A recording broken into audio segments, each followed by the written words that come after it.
Police কবে মানুষ হবে?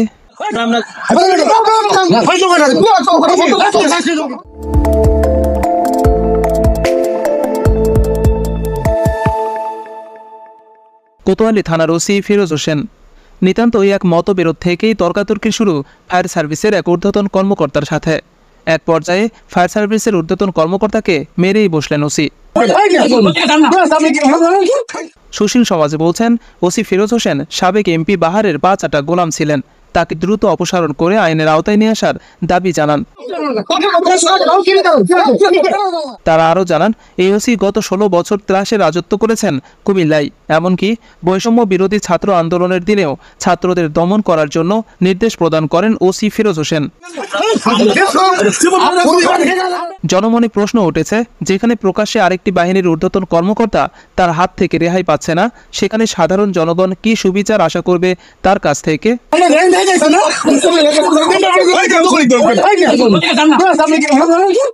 ওসি ফিরোজ হোসেনকে দ্রুত অপসারণ করে তার বিরুদ্ধে আইনগত ব্যবস্থা নেওয়া প্রয়োজন।